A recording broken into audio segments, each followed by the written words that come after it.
You walk in the front door, you're looking down on the great room, straight out onto the lake and the mountains across from you, and it takes your breath away. It's a very regal property, but at the same time, it's genuine warmth. It's very timeless. The lodge is a majestic haven on the shores of one of New Zealand's most beautiful lakes, in an area rich with history. We've always had tourism in Glenorchy since the 1800s, and farming, gold mining, scheelite mining. I think the area that we're in, it was originally settled by some really hardy individuals. It's a tough area. You're in the elements. All the old wool sheds and all the shearing was done right beside the lake so that the wool could be picked up by the boats. And it was hot, so they put these blankets to shade the sun off them. Hence, Blanket Bay. The land was bought over 50 years ago by an American couple who fell in love with New Zealand. But it wasn't until 1998 that construction began.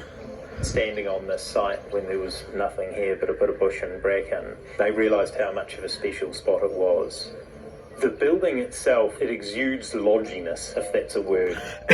We've got matte flooring throughout this building. The massive bridge beams that have come from the Steamers Wharf in Queenstown, old rail bridges.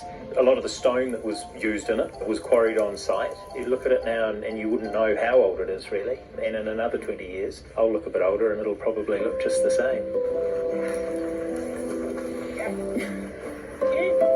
When the lodge opened, a lot of people from Glenorchy got jobs here. I started off just as a housekeeping person, and then within a couple of months I became the housekeeper. Somebody left and I just started doing flowers.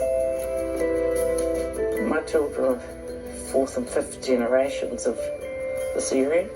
My daughter worked here for a few days, and my son even came one day and did some dishes here.